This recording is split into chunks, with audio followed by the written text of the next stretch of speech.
Salut et bienvenue sur Cybermatic pour ce nouveau tuto sur Microsoft Excel dans lequel je te montre la fonction 6 erreurs qui va te permettre de débarrasser de certaines des erreurs les plus communes qu'on rencontre dans ce logiciel d'une manière assez sympa au niveau interface utilisateur. Qui ne s'est jamais mordu les doigts sur des formules qui renvoient des divisés par 0, des NA ou des refs et qui ne veulent absolument pas voir ces éléments dans leur classeur. Donc ça, on a vraiment envie souvent de les faire disparaître, notamment quand on est sur un système un peu compliqué sur Excel qu'on va vouloir partager. Heureusement, Microsoft nous a offert une petite fonction extrêmement pratique, 6 erreurs, que je te montre aujourd'hui et qui va te permettre de se débarrasser enfin de ces petits artefacts d'erreurs dans les cas que tu souhaites. On passe à la pratique. Je suis sur Excel, sur voilà, un classeur relativement classique. Alors j'ai prévu 3 types d'erreurs hein, dans lesquelles je vais montrer comment fonctionne cette fonction. Alors en général, on a 3 types d'erreurs qui vont nous embêter. Le diviser par 0, parce qu'effectivement, on ne peut pas diviser par 0. Donc souvent, on récupère ce division par 0 qu'on n'aime pas trop voir. On va avoir aussi le NA. Donc, le NA, pour le coup, c'est quand on supprime une cellule qu'on n'aurait pas dû supprimer. Donc typiquement là, on a une formule qui fait référence à la cellule A7. Si jamais je supprime cette cellule A7, il te dit « Aïe, la référence est partie, je ne sais pas faire ton calcul ». Donc là, je vais faire CTRL Z, mais je vais te montrer comment on va faire en sorte de se débarrasser de cette erreur-là. En tout cas, de ne pas la rendre visible, à minima. Et également, quand on fait des recherches V, des recherches H, si jamais on met quelque chose de complètement exubérant, NA. Voilà, NA, et ça, on peut en voir un peu partout dans notre tableur, et on n'aime pas trop. Du coup, la bonne nouvelle, c'est qu'on a une fonction 6 erreurs qui va se permettre de se débarrasser de ça. Je vais faire d'abord l'exemple sur l'erreur qui est apparente ici. La technique va toujours être la même, ok, on va toujours faire la même chose. On va aller sur notre cellule, et dans la partie qui est en haut, on va pouvoir commencer notre formule par 6 erreurs. Ok, je mets 6 erreurs en tête, j'ouvre ma parenthèse, et donc si on a une erreur, on va lui dire de mettre une valeur.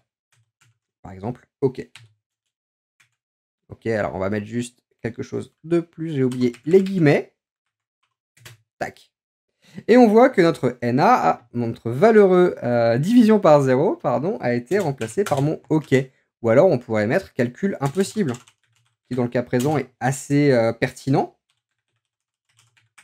Voilà. Et du coup, calcul impossible. C'est mieux que de voir un NA tout pourri, quoi. Donc je vais juste copier la formule. Là, on est sur cet état-là. Plutôt que de voir un NA, si je retire ce que ça fait, ce qui est pas folichon au niveau visuel, c'est voilà, ça fait une division par 0, c'est pas beau, on n'aime pas.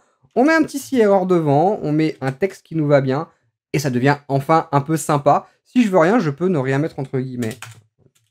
Ça fonctionne, et du coup, on a une valeur vide, une cellule toute vide, tout simplement. Là, je vais laisser le calcul impossible. Deuxième erreur qu'on va pouvoir traiter de la même manière. Ce que je disais, c'est que si jamais je supprime la référence d'un calcul, pareil, j'ai ma référence qui s'affiche. Pas folichon, même technique. 6 erreurs. J'ouvre la parenthèse. Point virgule. Je vais pouvoir mettre la raison. La cellule a été supprimée. Par exemple, ça peut être n'importe quoi dont tu as besoin. La cellule a été supprimée. Tout simplement. Alors là, je vais remettre quelque chose pour montrer que ça fonctionne. Toto. Toc. Si je remets la bonne référence, la formule marche quand même. Ok, gauche, alors je vais mettre que 3. Pour montrer qu'on concatène vraiment, la formule marche quand même. Si je supprime cette référence, la cellule a été supprimée. Ça a une autre gueule que juste de voir, effectivement, ref. Okay, un peu bourrin. Donc voilà, ça c'est assez sympa de pouvoir le faire comme ça. Dernière erreur qu'on va pouvoir supprimer assez facilement, tout ce qui est lié aux recherches V, recherches H, et sur laquelle la référence n'existe pas. Là, j'ai un petit tableau avec quelques valeurs de référence, dont des voitures, j'ai mis des chiffres 10, 20 et 30 avec différents prix. Là, j'ai une formule de référence, c'est dans cette formule-là que je vais rentrer la référence de cellule, et là, le prix qui est renvoyé. Si jamais je mets 20, ça renvoie 60 000. Si jamais je mets 10, ça renvoie 25 000. Si jamais je mets 30, ça renvoie 50 000. Et si jamais je mets 4, boum, NA. Pas content, il n'y a pas de NA dans ton tableau, je ne peux pas te restituer un résultat de recherche. Même technique. Avec le si erreur, on va se débarrasser de ce NA. Donc là, on y va. Si erreur, je peux double-cliquer dessus directement pour l'insérer. Point virgule, pas de résultat. de recherche récupéré. Ou tout autre texte que tu souhaites insérer.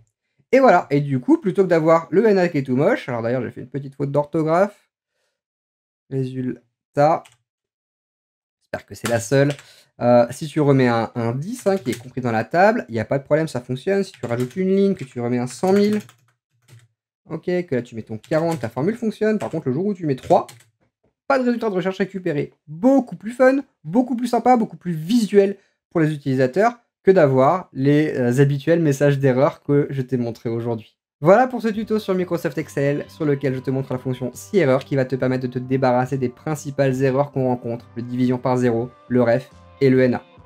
Moi, ça m'est super utile pour rendre mes tableurs beaucoup plus sympas, beaucoup plus visuels. Donc je t'invite à utiliser cette formule à bon escient. Attention, faut pas le faire dans n'importe quel cas de figure, mais en tout cas l'utiliser à bon escient pour que ton fichier soit sympa à l'usage, surtout quand il est partagé.